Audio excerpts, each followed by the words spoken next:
Hello, ladies and gentlemen, and guess what I decided to go with first? I think I decided to go ahead and take this thing out and completely destroy it. I do have Silk Touch, so I can actually save the glass now. Completely forgot about that. I do have a Silk Touch pickaxe. It's sitting inside a chest inside my regular house. We're gonna take the windows out. First things first. Windows gotta go. All of them. Ooh. Can I reach you? Yes, I can. And we could just stick the windows in the chest. That will be saved for later. And in fact, we'll stick the pickaxe in the chest so I don't accidentally ruin the pickaxe. We're going to make this building bigger. Okay? This building's not big enough. And I have a rough idea, rough shape of what I would like it to be. I kind of want it to be an L-shaped building. There's no path here. This needs to go right here, okay? This needs to completely go away. So there's an actual path I can actually walk by. Kind of like this, see? I need some kind of path going here. So this entire edge needs to completely be obliterated. Okay, I was thinking, don't get me wrong, I was very tempted to use TNT and just blow a hole in this thing. But I was honestly afraid with the TNT radius being like, what, 9 blocks or something? I was honestly afraid that I would somehow burst a hole into the sheep farm and essentially let go of all my sheep, which would not be fun. Okay, here's the dirt. I've made sure there's a path here, so that way at least I can go around this way, kind of like this. Now, this is a little bit on the short side, so this has got to go at least by another block here. And the bed's got to go, unfortunately, but I will still need the bed, actually, and we're just going to stick the bed right there. I hope I can get out of that bed. I'm not entirely sure. Yeah, so as I destroy this, and as you hear the sheep, if you guys need me to turn down the sheep, I can certainly turn down the sheep as I'm working through this. I want to share some even more amazing thing I found out at work. Okay, yes, I was at work. Yes, I found out something like super awesome, okay? I found out some people in the world actually have interest in doing something amazing, okay? Yeah, like everyone does, right? Okay. But no, this is Dr. Stephen Hawking. Yes, Dr. Stephen Hawking among some other people. He is one of 3 people, I guess, in charge of this interesting corporation. Oh, by the way, I'm going to move the door right where the sign is. It seems like the most appropriate place. Anyway, Dr. Stephen Hawking has an interesting idea.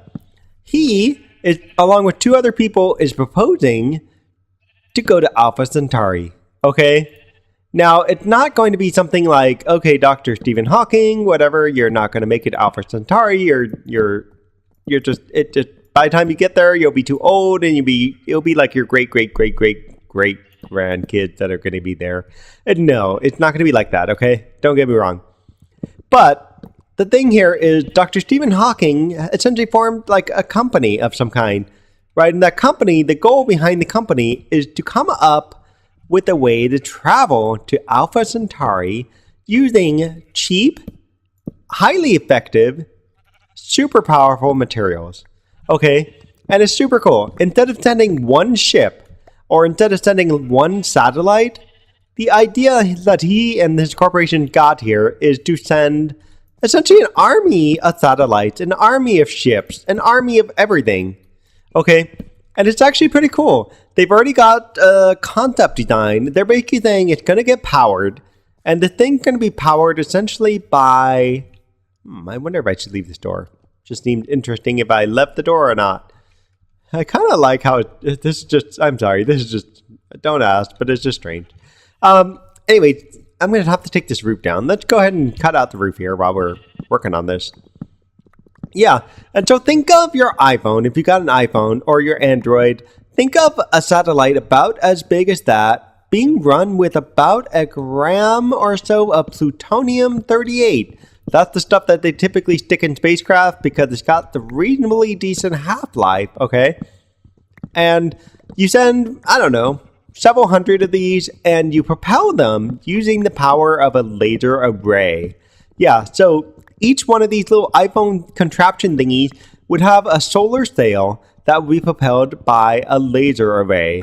And the laser would be able to push them, I believe, 1/3, 1/5 of the speed of light is essentially what it would do. And I'm like, dude, that is just freaking awesome, right? And because it's iPhones, you don't really have to worry about the gravitational thingamajig destroying the phone. And because of relativity, you get the awesome feature that the batteries will actually last longer than they're supposed to. Right? I can't pronounce relativity. What's wrong with me? Okay, relativity actually works. Okay, don't get me wrong. I've actually seen things where it actually worked. Just look at our wonderful astronauts out there where they spun around the Earth a little too fast, and they ended up with the circumstance of accidentally changing their time in relation to everybody else. It's something like about a week or something like that, but it was super awesome. Okay, do I want to keep this about 3 high, or do I want to make this 4 high? Ooh, the dilemma I got right here. That'll be 3, that'll be 4. Let's just do 4 because I've got the spruce wood for it. And speaking of spruce wood, I should go plant some of my spruce in the ocean. Now, 64 is going to be like completely gone. So before I do that, I'm just going to have to know that ahead of time. What am I doing right here? Why am I doing this? What am I doing with this whole thing? Okay, this is supposed to get connected together. Okay, this floor's got to go. Do I still have dirt? I hope so. Now I'm going to leave that kind of like that, and the rest we'll figure out as we go along. Because I get the feeling I'm going to have to put the floor back in certain parts of this. There we go. This is going to connect right across here. And it's going to do exactly that right there. No. Okay, perfect. Perfect. Much, much better. I can't see anything. I just can't see anything tonight. This piece is going to have to go. That's where some of the issues I'm having here is. And this piece is going to have to go. Here's some of the problems. Let's just get rid of this piece right now. Okay, something just went off on that thing I had open. I'm like, oh my God. I have no idea that I played through. So I'm just going to repeat what I said. Okay, this feels too narrow. So it's probably because of all the stuff that's cluttered here. And this is wide enough. So I want to use this as a storage system for things like the wheat here that I've got growing out here, which I need to eventually spruce up the edges a little bit. And for things like this sheep wool and things like the steaks and the leather, I want to be able to have a place for essentially all of this stuff to go. I'm also going to need windows in this thing. It's just 1, 2, 3, 4, 5. Okay. This thing, it's just going to be kind of ridiculous to not have window of some kind. Okay. So I could do a pretty wide window here, which would be kind of cool. So that way I could see the sheep a little bit better. And that would be kind of nice, right? I think that would be good. Yeah, I'm not sure if I want to do cobble down here or something, or if I want to use some other stuff. This year, it's, I believe, 6, right? 1, 2, 3. I'm going to have a 2 wide window right about there. And the question is, on the other side, what's that going to be? It's going to be perfect. Okay, good. We'll do the same thing here. And then we will repeat that window on this side. So Alpha Centauri, by the way, while it's getting dark on me all of a sudden, okay, Alpha Centauri is about, what, 4.37 light years from us. Okay. And honestly, Alpha Centauri is what, about 100 years? 400 years, there we go. About 400 years away at maximum speed based on a current Earth ship that we have, which is basically just the space shuttle, okay? Go with the space shuttle, make it go super fast or fast enough. It ain't going anywhere, okay? That's the thing with the space shuttle, okay? It's not going to work for a trip to Alpha Centauri. It's too cramped. It just, no, right? Okay? I don't know what I'm going to do with this. Let's just cover it up for now. Yeah, that's going to give it a little bit more depth there. And I'm kind of wondering, should I, or maybe I should make my windows here something like this. So they're a little bit higher up. That way is more like a upper window, which would be kind of cool. Which would be right on the edge of the roof, actually, on the other side, if I think about it. Because the roof line's going to be right about there. So I think, yeah, that would work okay. And I think I'll do the same here, to be honest with you. punch a hole there. And that would at least have these two being very similar. And had this been like that, there would be another one over here. But I like this having the bigger window here. And then this stuff over here is going to be about... should I go here? Maybe? 1, 2, 3, 4. 1, 2, 3. Yeah, I could do one more. We'll do another picturesque window. Check out the sheeps on this side. That will do for me. Yeah, so if you do this with the probes, the little iPhone probe things that they were talking about, you end up with a laser array pushing the solar sail object, okay? And when you do this with solar sail objects, that just shrunk the windows just like crazy, dude. Okay, let's make this a little tiny bit higher. Because I want bigger windows, not tiny, tiny windows. Now I'm going to have to factor that in when I put a roof on this. Because normally I put the roof like right there. So I might have to go up another layer to get this to fit. Just that much better. Yeah, so by the way, iPhone, yes. Sorry, I'm getting all myself distracted here. Yeah, so when you propel a solar sail object with a laser array, you can push those objects, within 2 minutes, 600,000 miles away. 600,000 miles away. Okay, I'm going to look this up. I will be right back and I will tell you how far away 600,000 miles away is. Okay, I want to give you the impressiveness of the scale of this thing. None of our planets are 600,000 miles away from each other. Okay, Mercury to Venus is something like 50 million miles or kilometers from each other. Okay, 50 million kilometers.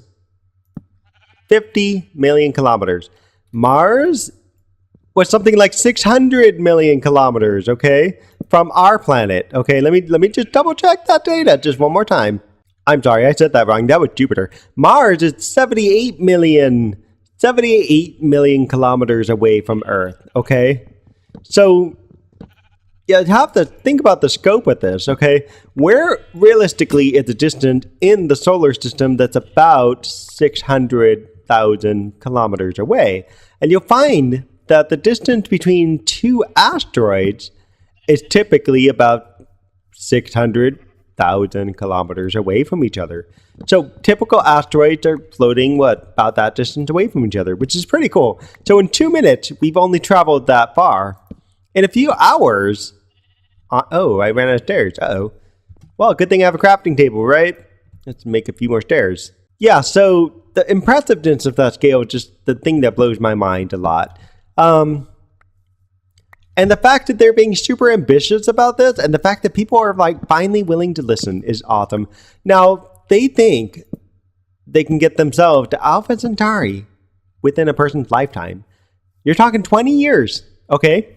20 years to get to Alpha Centauri. They're also talking it's going to take about 20 years to get the project off the ground and ready to fly. So I am still young enough. Okay, what? Oh, there's my shovel.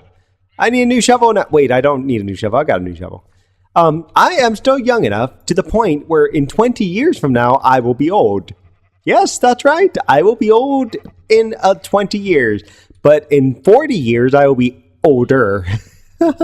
Okay, I'll be older in about 40 years. Okay, I'll probably be an old guy. And I'll be shaking my little cane saying, I told you we could get to ourselves to Alpha Centauri. Okay, yes. So it's going to be kind of cool that there's a possibility we may get actual pictures from Alpha Centauri. And to beam back the images, by the way, they said it will take 4 years to get images beamed back from Alpha Centauri. So there's the thing with the Alpha Centauri system is there's 3 stars, okay? 2 stars orbit each other. I believe that's Alpha Centauri A and B. And Alpha Centauri C is kind of this little floating red dwarf thingamajig or brown dwarf thingamajig that's just floating out there, and they think it circles the other 2, but they're not entirely sure. Yeah, that's kind of the way it works out there.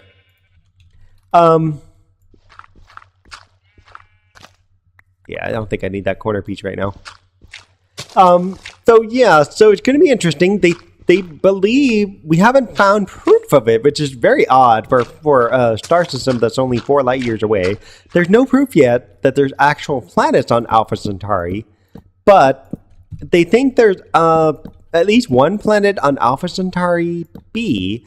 I'm going to go on record in saying there's probably way more than one planet in the Alpha Centauri system. I mean, just look at our own solar system. Just look at the majority of the solar exoplanet, exosystems, etc. that they found out there. A lot of them, have a lot of planets. So I'm willing to bet there's way more than one planet out there for that system. Okay, we'll find out in about 40 years if this is actually accurate, and we'll see, right? Well, look at this. My building came out good. I've got this one big giant wall of spruce. Awesome.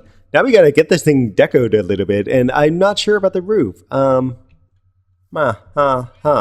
used oak over there, and I could simply go with another oak roof, which wouldn't hurt, quite frankly, and I need to eat more potatoes. Is that bread I got there? No, it is not. It was like, I'm thinking my slabs are bread. Something I should have done here, by the way, is I should have just completed the path. Wow. Okay, just wow. Look at this. That is so much better. I like this. Now, I do have a little bit of space to go backwards if I want to, but I just want to be able to have a path going back there. I like that a little bit better. The question here is, do I do a dark oak roof like that? Or do I do a standard oak roof like this? Now, if you notice the spruce here, it doesn't quite fit so well with the roof. I mean, it's great and everything. Don't get me wrong. I love this build. I just don't like that the roof, the colors just don't seem to mesh very well. Whereas dark oak and that pattern there, it just looks so much better, especially with the stained glass. It looks real nice with stained glass. And so I'm going to have to do the same thing. And in fact, I think I have some stained glass hidden at the map house. I'm not sure. Okay, guys, I'm back. Yes, I'm still running to the glass house, by the way. Not the glass house, the map house. Oh, my goodness. Oh, 13 panes. Oh, I can work with 13 panes. Cool. What's in this one? Nothing. Okay, good. I can work with 13 panes. Yeah, so another thing with that project is they've got 20 challenges that they would like, essentially, people to help solve. Okay, some of the challenges is like how to deal with the interstellar medium, how to deal with fuel, how to make battery life work. They're challenges that are really simple, really decent to solve. But the question is, do we have the ability to actually solve it? Or are we not quite there yet, Aha, I ran out of panes. How exciting. Well, okay, sure. We're just going to have to call it quits with that. Yeah, we're gonna have to smelt up some sand somewhere, and we're gonna have to move this door. This door is just in a weird place, but it makes for going to bed real cool. So, anyways, I'm gonna call this episode quits. What I'm gonna do for you guys is I'm gonna put the link to the it was in the New Yorker, I believe. I'm gonna put that link in, and so that way you can read the article and how the article went. But I'm also going to put the actual link from the actual site. And it's a really, really fun read, and I do recommend reading it, especially looking at the challenges. You might have skills that help with things, like the light sail, right? To how to get the light sail to get hit by laser beam without getting torn apart, but also not get torn apart by overall space. So yeah. Okay, that door did not work like I was thinking it was going to work. I thought it was just going to be like a shut door, okay? Seriously, a shut... I can't... Why? I don't want to look like that. Okay. Okay, everybody. I'm just going to go now. If you like this episode, please do like and subscribe, and definitely leave me a comment. I would love to hear your commentary about this exciting project. And as you can see behind me, the sun's going down. It's currently about 11:30 p.m. for 12. I'm going to work on rendering and editing all that good stuff tomorrow when I wake up, but probably after work. Okay, guys, we'll see you next time. Bye-bye. Hey everybody, so this is where the witch farm ends up when you go out to the portal. It's just really neat little witch hut. I'll show you the other side real quick. Drowning there for a second. There we go. Oh boy, I don't want to fall off that side yet. Yeah, so it looks like this. They actually built an actual witch hut up inside, which is super cool. It's got this little place where you just go, whee, right